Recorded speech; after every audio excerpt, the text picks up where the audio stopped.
Guten Tag, Frau Liebe. Grüezi, Frau Gschwind. Willkommen. Grüezi. Soll ich Ihnen sagen, was mir jetzt gerade passiert ist auf dem Weg dahin? Jetzt habe ich wieder den alten Mann getroffen am Bahnhof. Ist er wieder vor mir gewesen, an diesem Billetautomat? Ja, aber das Mal konnte ich mir helfen. Und das war so herzig, er hat so Freude gehabt. Ja, ich konnte ihm mit diesen Münzen, also ich habe ihm einfach ein bisschen Geld gegeben von mir, genau, wie es nicht gegangen ist. Und er hat so Freude gehabt und hat sich 100-mal bedankt. Sehr gut, sehr ja, gut. Genau. Oh, warte, jetzt schnell. So. Es tut so gut, einmal in der Woche zu Ihnen zu kommen. Schön, schön.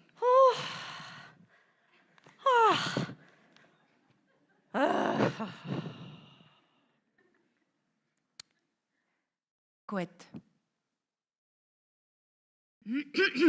Ui, bin ich jetzt eingeschlafen? Ist schon gut, kein Problem. Nein, das ist peinlich. Aber es tut einfach so gut, bei Ihnen zur Ruhe zu kommen. Ich komme gar nicht mehr mithelfen. Sie können sich gar nicht vorstellen, wo man überall Hilfe nötig hat. Ja, also es fängt ja schon am Morgen früh an mit dem Kind. Am Morgen früh muss man schon dem Kind helfen und ja, alles in allem einfach das mit dieser nächsten Liebe von Ihnen, das hat mir also die Augen geöffnet. Also am Anfang war es ein bisschen hoppy. Aber ich sehe jetzt Sachen, die ich vorher gar nicht gesehen habe. Zum Beispiel, dass Frau Alzheimer den Weg nicht findet, das war mir eigentlich vorher egal gewesen. Oder dass der einsam wirklich allein ist jetzt nach der Scheidung. Ja, ich lerne mein Quartier ganz neu kennen. Und wie fühlen Sie sich dabei? Gut. Ja, gut. Wirklich, wirklich gut. Es gibt mir ein gutes Gefühl. Und das hatte ich vorhin beim Arbeiten nicht immer gehabt. Es gibt mir einen Sinn im Leben. Wenn ich helfen kann, dann fühle ich mich so richtig gut. Ja, es ist so ein bisschen, als könnte ich so ein bisschen meine Umwelt retten. Genau. Und das ist wirklich ein super Gefühl. Ja. Ja, wirklich. Und ja. Genau. Ich sehe auch immer wieder Möglichkeiten, wo ich sonst noch helfen könnte. Das war gerade ein bisschen viel. Entschuldigung. Genau. Und es tut wirklich gut zu helfen. Ich kann jetzt auch bei meiner Nachbarin, die ist alleinerziehend und der hilft jetzt ein bisschen mit den Kindern. Das ist so ein herziger Kleine, das ist so ein Schnügel. Wirklich. Tue ich wirklich gerne helfen. Und bei der Frau Schmid nebendran, da gehe ich einmal in der Woche saugen. Wobei, ich glaube, bei ihr ist es mehr einfach auch, sie hat einfach schaurig Freude, wenn man ihr zuhört. Ja. Ich kenne unterdessen ihr ganzes Leben auswendig. Sie würden also sagen, Ihnen und Ihrem Umfeld geht es jetzt besser? Ja, sicher. Ja, also ich spüre da eine leichte Unsicherheit raus. Woher kommt die? Ja, ich weiss ja, dass ich merke, es ist gut, dass ich helfe, aber ich habe mein Leben nicht mehr im Griff. Weiter? Ja, ich renne allem nur noch hinten rein. Ich bin nur noch am Reagieren, anstatt am Agieren. Und das ist ein Stress. Ja, das glaube ich Ihnen. Was ist denn Ihr Antrieb? Mein Antrieb. Mein Antrieb. Habe ich mich jetzt noch nie so gefragt. Ja, ich glaube, ich selber. Aha. Ja. Es braucht einfach so viel Zeit zu helfen. Ja, das ist so. Nächstenliebe braucht Zeit. Ja. Ohne geht es nicht. Haben Sie denn das Gefühl, Sie fühlen sich fast ein bisschen gezwungen zum Helfen?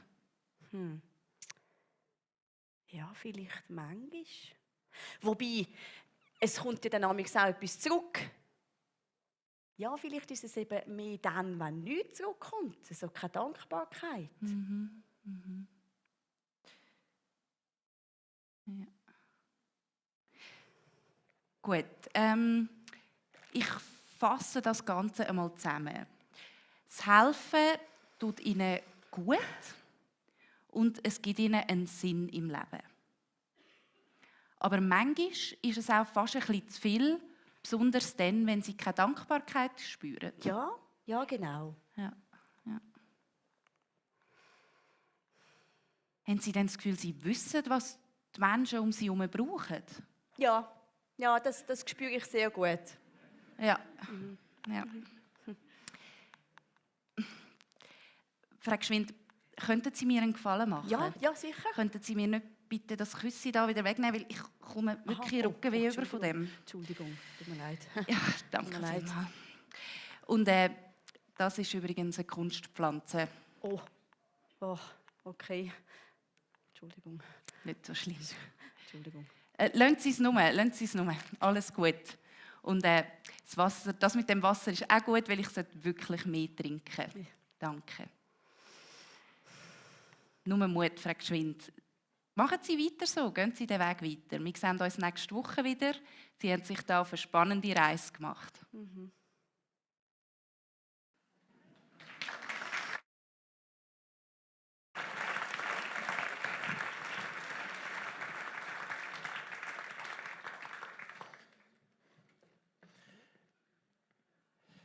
Ja, die Frau Gschwind, das ist eine coole Geschichte.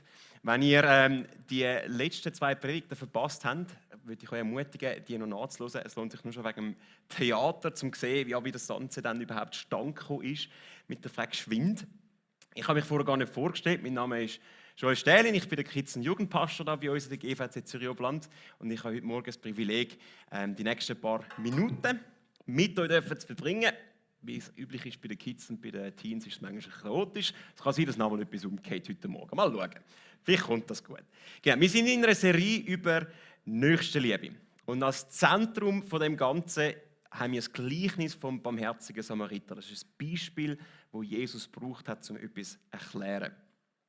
Und die letzten paar Wochen oder die letzten 2 Mal ist es darum gegangen, sein Nächsten mal zu sehen, zu verstehen. Und heute geht es darum, auch aktiv zu werden, dann wirklich zu gehen. Und ich möchte euch ein bisschen mitnehmen in den letzten Teil von dem Gleichnis und mit euch anschauen, ja, was bewegt uns denn überhaupt, zu helfen, Gutes zu tun, was ist ein guter Motivator. Dann, warum sollten wir überhaupt helfen? Oder? Das ist vielleicht auch noch eine gute Frage. Kostet dann doch auch ein bisschen Zeit und je nachdem Ressourcen. Und dann aber auch, wie können wir dann jetzt wirklich helfen? Und in dem Sinne auch, ja, wo muss man vielleicht auch ein bisschen vorsichtig sein, dass man eben nicht überschwänglich hilft. Und wir starten dort, wo wir vor einer Woche aufgehört haben, nämlich bei dem Gleichnis vom barmherzigen Samariter. Und zum Anfang würde ich gerne schnell beten und dann starten wir. Vater, ich danke dir für den heutigen Morgen. Ich danke dir für die Zeit, die wir jetzt haben dürfen und dass deine Liebe mit uns ist. Und ich bitte dich jetzt, dass du unsere Herzen öffnest, dass du mir hilfst, führen und leite mich in diesen Worten, die ich jetzt da geben darf. Amen. Genau.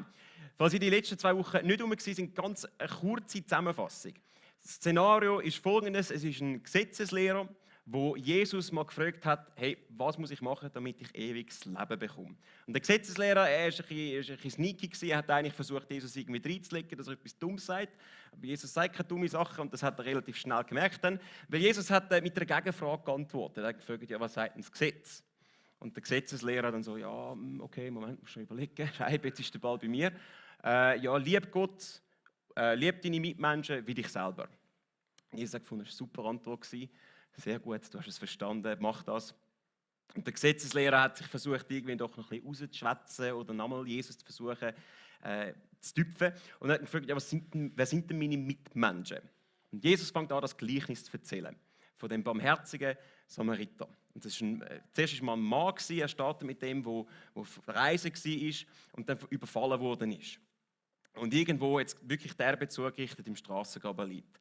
Und es gehen 2 religiöse, wichtige Menschen an ihm vorbei, sehen ihn und ignorieren ihn völlig. Sie machen absolut gar nichts. Und dann kommt eben der barmherzige Samariter. Und da steigen wir jetzt in den Text ein. im Lukas 10,33. Dann kam einer der verachteten Samariter vorbei. Als er den Verletzten sah, hatte er Mitleid mit ihm. Er hat Mitleid gehabt.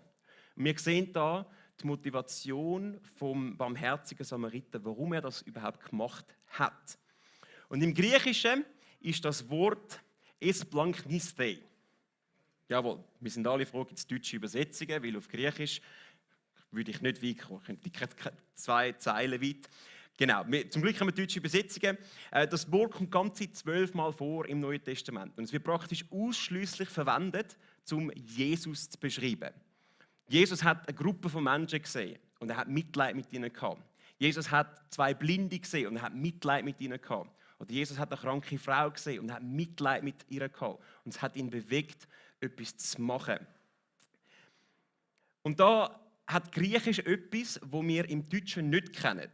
Im Deutschen, das ist jetzt ein kleiner Exkurs in Grammatik, keine Angst, geht nicht lang, aber ein kleiner Exkurs. Im Deutschen gibt es aktive Sätze und passive Sätze. Aktiver Satz ist, ich mache etwas und passiv ist, etwas wird mit mir gemacht. So das klassische Schulbeispiel, das ich gebraucht habe während dem Zivildienst, ist, ich werfe einen Ball und der Ball wird geworfen.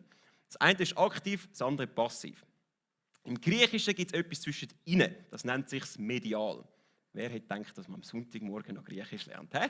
Das ist doch mal etwas. Das Medial. Und das beschreibt sowohl einen aktiven Prozess, wo man aktiv etwas macht, wie aber auch einen passiven Prozess, wo etwas mit einem gemacht wird. Und keine Angst, das macht jetzt gerade Sinn. Die denken, hey, warum macht der Elias nicht die Predigt oder der Joni, bitte bringen die zurück. Das macht jetzt gerade Sinn, keine Angst. Ich möchte mit euch die 2 Komponenten schnell anschauen. Und ich finde es immer ein bisschen angenehmer, mit dem Passiven zu starten, weil das ist nicht so in unserer Verantwortung, mal in Anführungs- zum Schlusszeichen. Und das ist die richtige Motivation, das außerhalb von unserer Kontrolle. Das ist die Liebe von Gott. Wir lesen im 1. Johannes 4,19 Folgendes. Wir lieben, weil Gott uns zuerst geliebt hat. Ganz ein kurzer Vers, aber steckt so viel in dem hinein. Wir lieben, weil Gott uns zuerst geliebt hat. Also Gottes Liebe ist eine Voraussetzung für gesunde Nächstenliebe. Wenn wir etwas ohne Liebe machen, wenn wir es nur aus einem Pflichtgefühl machen oder weil wir es noch gerne haben, wenn Leute uns Danke sagen, dann werden wir längerfristig müde, Gutes zu tun. Das hat sogar die Mutter Teresa erkannt. Und sie ist jetzt ja wirklich jemand, der viel Gutes da hat. Und sie hat Folgendes einmal gesagt. Ihr könnt euch an einer Aufgabe tot arbeiten, wenn sie nicht mit Liebe getan ist, nützt sie nichts. Vielleicht eine krasse Aussage. Ja, bringt es dann gleich etwas? Vielleicht bringt es gleich ein bisschen etwas. Aber längerfristig, glaube ich, werden wir müde, Gutes zu tun, wenn es nicht aus Liebe raus ist. Der Impuls von Gott, etwas Gutes zu tun, das ist der passive Teil. Gott macht das durch uns durch. Wir sehen etwas und wir merken, wir müssen etwas Gutes tun. Das ist Gottes Liebe in uns, die am Werk ist. Okay, was ist dann der aktive Teil? Der aktive Teil ist jetzt die richtige Reaktion auf den Impuls von Gott. Und man ganz einfach ist, ja, dem Impuls folgen. Das ist ja, also ist jetzt nicht mega kompliziert. Aber was ist vielleicht was ist der erste Schritt dazu? Und es gibt ein spannendes Buch, das ist das 5-Sekunden-Prinzip. Ich weiß nicht, ob das jemand da rein vielleicht sogar kennt. Die einen wahrscheinlich schon. Ja, ich habe ein paar kurze Hände gesehen, oder? Und Mel Robbins, die Autorin, hat Folgendes gesagt. In dem Augenblick, in dem der Instinkt oder eben der Impuls dir sagt, du sollst auf ein Ziel hinhandeln, das wäre gut zu tun in unserem Fall, zählst du 5, 4, 3, 2, 1 und bewegst dich körperlich, sonst hält dein Gehirn dich auf. Unser Gehirn ist manchmal nicht unser bester Freund, sondern eher der Gegner. Und wer kennt das nicht? Du laufst durch die Stadt durch, du siehst eine bedürftige Person. Oder du wartest am Bahnhof, du siehst eine brüllende Person, die auf den Stegen sitzt. Und du denkst, hey, eigentlich, komm, ich müsste jetzt zu dieser Person angehen. Und du zögerst, du wartest. Und du denkst, ja, aber vielleicht ich weiss nicht, ob ich genug Zeit habe, und du fängst an, Argumente zu sammeln, warum du jetzt dem Impuls nicht folgen sollst. Und nach einer halben Minute hast du genug Argumente zusammen, dass du nichts machst. Und das Einzige, was übrig bleibt, ist so das Gefühl, den Tag durch oder vielleicht die nächste Stunde, je nachdem, werden wir recht gut das auf die Seite schieben. Hey, eigentlich wäre es ein guter Moment gewesen, etwas Gutes zu tun. Und das ist unser Teil. Gott gibt uns einen Impuls. Und unser Teil ist dann die richtige Reaktion. Die Bibel sagt etwas Spannendes dazu. So ein bisschen ouchmässig. In diesen Situationen. Aus dem Jakobus. Wer Gelegenheit hat, Gutes zu tun und tut es trotzdem nicht, der wird vor Gott schuldig. Autsch. Also ich weiss, mir ist das schon ein paar Mal passiert, oder? Ich meine, etwas Schlechtes zu tun ist ja nochmal etwas anderes, als einfach etwas Gutes nicht zu tun. Aber die Bibel sagt dort eigentlich, hey, schau, wenn ihr etwas Gutes könnt tun und ihr macht es nicht, dann ist es auch nicht so gut. Dann werdet ihr genau gleich schuldig vor Gott. Und ich habe gemerkt in meinem Leben, ich habe es noch nie bereut, wenn ich dem ersten Impuls gefolgt bin und ich habe noch etwas Gutes da. Ich kann mich an kein einziges Mal erinnern, wo ich das bereut habe. Aber jedes Mal, wenn ich es nicht gemacht habe, habe ich gedacht, mich nimmt es Wunder, was passiert wäre, wenn ich das Gute jetzt gleich da hätte. Um das vielleicht ein bisschen illustrieren, in Australien gibt es einen pinken See. Der ist wirklich pink. Also der ist so, stellt euch so ein grelles Pink vor. Der ist wirklich pink. Hat irgendetwas zu tun mit Salz und Bakterien, ist man sich nicht so ganz sicher, aber ehrlich gesagt, Australien überrascht mich auch nicht, wenn es um die Natur geht. Dort ist alles irgendwie ein bisschen komisch, so giftige Spinnen, Schlangen, weiss ich was, alles ist ein Kopf grösser. Pinker See. Und der ist direkt neben dem tiefblauen, klaren Meer. Das sind ein paar Dutzend Meter zwischen ihnen. Ich hätte eigentlich ein Bild mitbringen, aber vielleicht können Sie es zu Hause mal googlen. Man findet es relativ schnell. Das ist der Hillards Lake oder der Pink Lake. Und das Spannende an dem See ist, es hat weder einen Zufluss noch einen Abfluss. Das ist ein bisschen Regenwasser, das zwischendurch reinkommt und der ist pink. Und eben nebendurch hast du das Meer, das ständig in Bewegung ist. Mir ist in den Vorbereitungen etwas aufgefallen, und vielleicht ist es euch auch schon mal aufgefallen, wenn ihr die Bibel gelesen habt. Wenn es von Gottes Wirken in dieser Welt redet und durch uns, dann redet es immer von Quellen, Flüssen, Strömen, immer etwas Fließendes. Es heisst nie der See vom lebendigen Wasser oder der Tümpel von Gottes Liebe. Oder? Das würde auch nicht so passen. Gottes Liebe ist ständig in Bewegung. Es ist dazu gemacht, dass es in uns fließt, aber nachher auch aus uns raus fließt. Also wenn wir etwas Gutes nicht tun, dann berauben wir nicht nur jemand anderes, eigentlich von Gottes Liebe in dem Moment, sondern wir berauben uns selber von der Fülle von dem Geschenk, das Gott uns wirklich geben will. Die Liebe ist nicht gedacht, dass wir so einen pinken See werden, sondern dass wir sie weitergeben können. Okay, also wir müssen helfen und wir können helfen. Und das ist genau das, was der barmherzige Samariter macht. Schauen wir uns mal an, wie wir dann helfen können. Lukas 10,34. Er ging zu ihm hin, behandelte seine Wunden mit Öl und Wein und verband sie. Dann erhob er ihn auf sein Reittier und brachte ihn in den nächsten Gasthof, wo er den Kranken besser pflegen und versorgen konnte. Okay, wir sind im zweiten Vers, die Hälfte meiner Zeit ist schon um, aber es kommt gut. Das ist so ein bisschen semi-hilfreich, oder? Für den unwahrscheinlichen Fall, dass ich mal durch die Straße oder durch die Stadt laufe und ich sehe einen Mensch irgendwo am Strassengraben, der gerade überfallen worden ist, hilft euch das noch nicht gross weiter. Ja, wie tue ich jetzt dann praktisch Nächstenliebe leben in meinem Umfeld? Und da ich gerne praktische Predigt habe, ziehe ich da eine andere Bibelstelle jetzt zur Hilfe, nämlich aus Matthäus 25. Und das ist Jesus, der da am Reden ist. Und er redet zu einer Gruppe Menschen, die Gutes getan hat in ihrem Leben. Und er sagt dort Folgendes. Als ich hungrig war, habt ihr mir zu essen gegeben. Als ich Durst hatte, bekam ich von euch etwas zu trinken. Ich war ein Fremder bei euch und ihr habt mich aufgenommen. Ich hatte nichts anzuziehen und ihr habt mir Kleidung gegeben. Ich war krank und ihr habt für mich gesorgt. Ich war im Gefängnis und ihr habt mich besucht. Und dann ein bisschen später in dem Abschnitt, was ihr für einen meiner geringsten Brüder oder für eine meiner geringsten Schwestern getan habt, das habt ihr für mich getan. 5 Menschengruppen, die unsere Hilfe könnten brauchen oder die Nächstenliebe nötig haben, aus dem Vers heraus.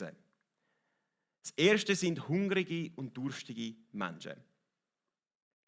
Neben dem offensichtlichen Hunger und Durst meine ich da auch Menschen, die hungrig sind nach Liebe. Das sind alles unmittelbare Bedürfnisse, die eine unmittelbare Lösung brauchen. Ihr seht jemanden, der brüllend auf den Stegen sitzt. Die Person braucht jetzt Liebe in dem Moment. Ihr seht jemanden, der hungrig ist. Der braucht jetzt etwas zu essen, nicht erst in 2 Wochen. Dann ist es vielleicht zu spät.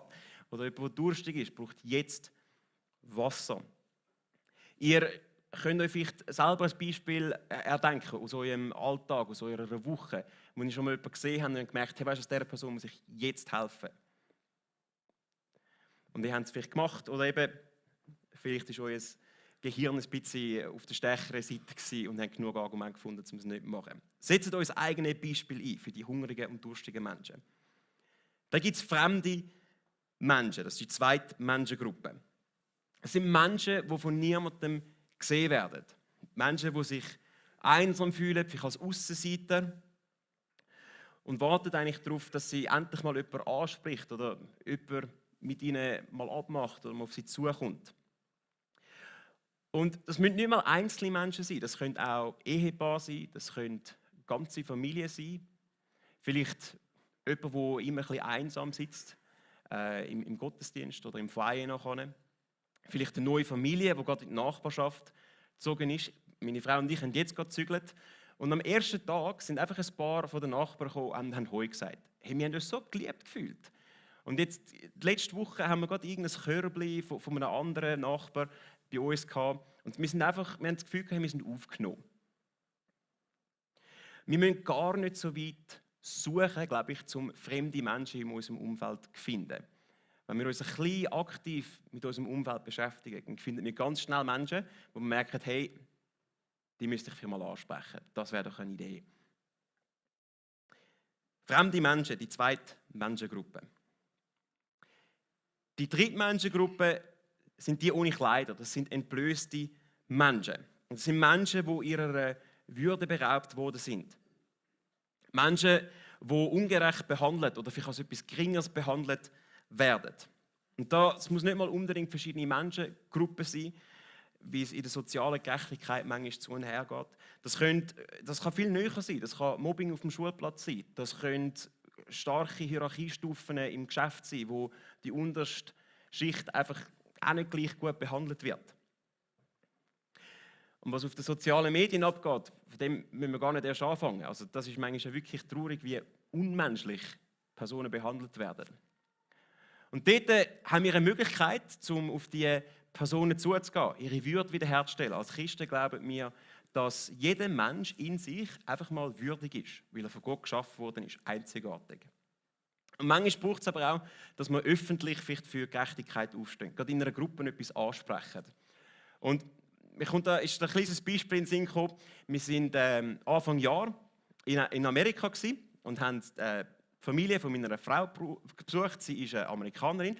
Und dann sind wir in einem Flug und wir sind schon gelandet. Wir haben gewartet, bis die Türen aufgehen. Ich weiss nicht, was die so lange machen. Manchmal sitzt es 5, 10, 20 Minuten, keine Ahnung. Vielleicht sind sie einen Kaffee am Trinken. Aber wir waren am Warten. Und ich bin aufs WC gegangen. Und als ich zurückgekommen bin, ist Danica, meine Frau, ganz aufgelöst und sie hat gesagt, Schatz, ich muss dir etwas erzählen. Ich habe jetzt gerade etwas wirklich daneben erlebt. Und was sie erlebt hat, ist eine jüngere Dame, schwarz, dunkelhäutig, ist am Warten gewesen, wie alle anderen. Und nebendurch am Stehen gewesen, einfach bis sie mit ihrem Gepäck, bis sie rausgehen kann.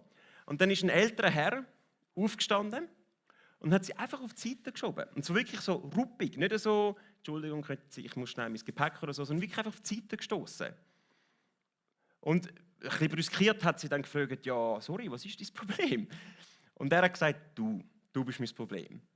Und mir ist der Laden runter, als ich das gehört habe. Ich dachte, hey, nein, das kann nicht sein. So behandelt man doch keinen Menschen. Und meine Frau, für die sie kennen, sie ist wirklich jemand, der ermutigt. Und sie ist nachher auf die junge Dame zugegangen und gesagt, hey, look, sorry, das war überhaupt nicht okay, was sie gemacht hat. Aber irgendwie hat das Gefühl gehabt, hey, ich hätte eigentlich dem Mann, dem hätte ich müssen sagen, du, also, so behandelt man am Fall niemand. Und dann sind wir aus dem Flug raus und wir sind zum Laufen gewesen, und sie hat gesagt, eben, sie hätte den Mann eigentlich gerne angesprochen. Und dann haben wir ihn gesehen, ein bisschen weiter vorne, in seiner Gruppe am Stehen. Und ich habe das noch nie erlebt. Also, meine Frau ist jetzt wirklich die zarteste Seele, die ihr euch vorstellen könnt. Aber in dem Moment hat irgendetwas Klick gemacht. Und sie so, ich muss dich ansprechen. Ich dachte, okay, ich bin bereit, wenn ich eingreifen muss, aber ich warte jetzt einfach mal. und sie ist auf den Mann zugegangen und in der grössten Liebe hat ihm gesagt, wie absolut daneben das war, wie er sich verhalten hat. Und es ist lustig, ich habe immer darauf gewartet, dass er sich dann wehrt und sich verteidigt und ich muss etwas sagen. Und sie einfach solide durch, hey, nicht okay gewesen, bitte nicht mehr, gar nicht. Und nachher weitergelaufen. Und ich bin völlig baff neben dran gestanden. Ich dachte, wow. Also zuerst mal, wow, das ist meine Frau, aber auch, wow, so kann man aufstehen für andere Menschen. Und mich hat es begeistert, wie sie für jemanden eingestanden ist, den sie ja nicht gekannt hat, aber sie hat Nächstenliebe gezeigt in dem Moment. Und vielleicht gibt es jemanden im Umfeld, das ist nicht etwas, wo man sich jetzt gar erinnern kann, aber das sieht man vielleicht im Moment und dann merkt man, da kommt der Impuls, oder? Ich müsste etwas machen. Ich würde dich ermutigen, es lohnt sich, steht auf für das. Okay, 4. Menschengruppe, das sind kranke Menschen. Das sind sowohl physisch kranke Menschen, wie auch, glaube ich, Menschen, die krank sind von Schmerz oder von Leid. Wo irgendwo vielleicht ein Verwandter, der gerade gestorben ist. Und es ist schwer, es ist nicht etwas Einfaches. Oder die Nachbarin, die sich den Arm gebrochen hat und jetzt mit den Hausarbeiten nicht mehr nachkommt. Das kann alles Mögliche sein. Wir haben heute Morgen die Ambulanz neben unserem Haus gehabt. Und irgendein Nachbar hat Schwierigkeiten gehabt. Und ich habe gemerkt, hey, das ist ein Moment für Nächstenliebe, Nachfragen, ist alles okay?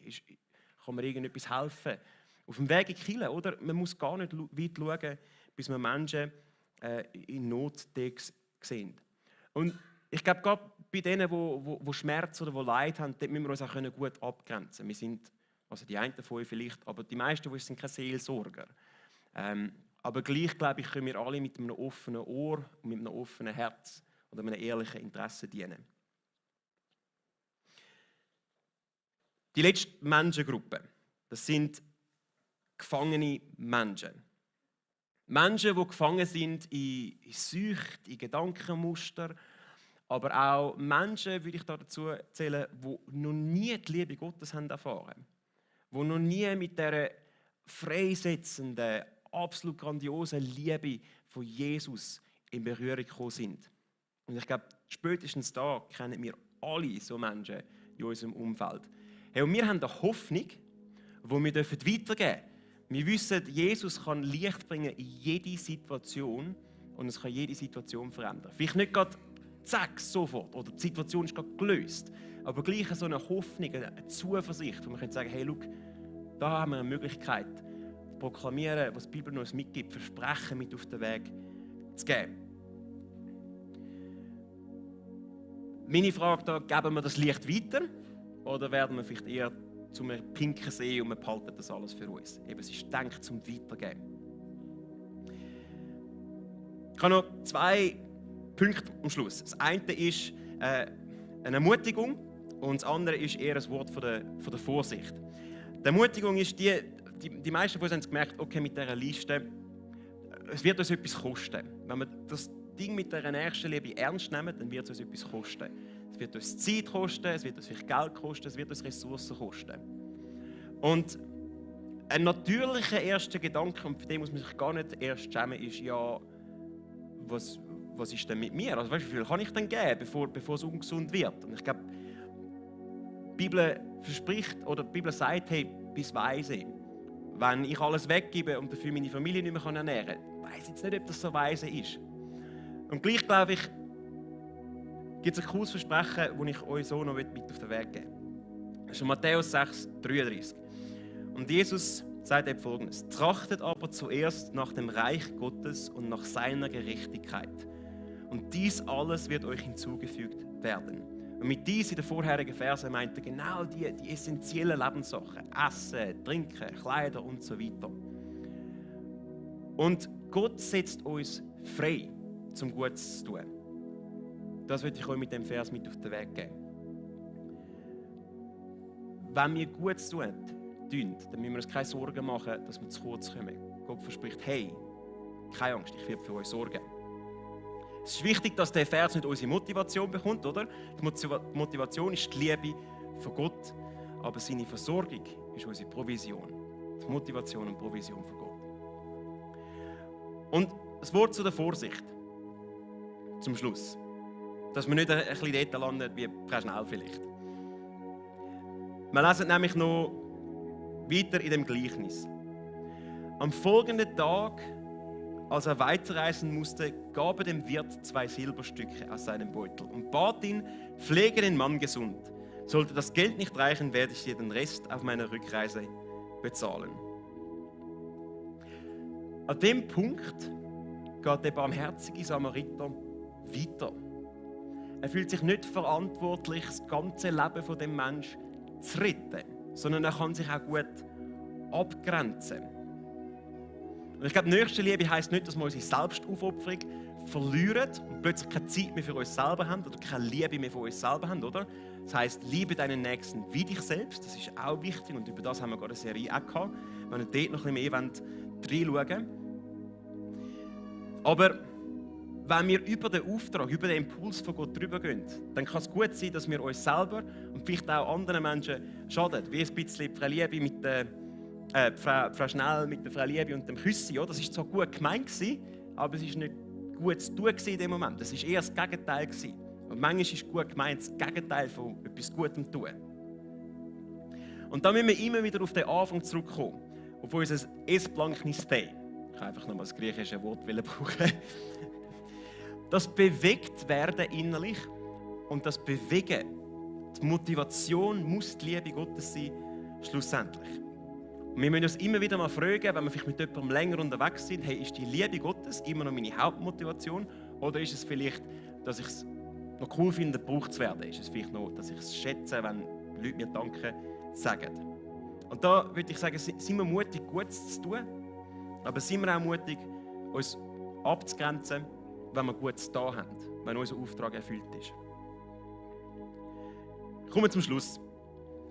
Jesus schließt den ganzen Diskurs mit Folgendem: Was meinst du? Fragte Jesus jetzt den Gesetzeslehrer. Welcher von den dreien hat dem Überfallen als Mitmenschen gehandelt? Der Gesetzeslehrer erwiderte: Natürlich der Mann, der ihm geholfen hat. Dann geh und folge seinem Beispiel, forderte Jesus ihn auf. Eine grosse, aber sehr, sehr, sehr klare Aufforderung, die auch für uns heute gilt. Vielleicht habt ihr eine von diesen Menschengruppen in eurem Umfeld gefunden, eine von diesen 5. Vielleicht jemand, der krank ist und merkt: weißt du, dem könnt ihr eigentlich mal schreiben, den könnt ihr mal nachfragen. Oder jemand, der gefangen ist, wo ihr merkt: die Person, der will ich die Liebe Gottes näher bringen.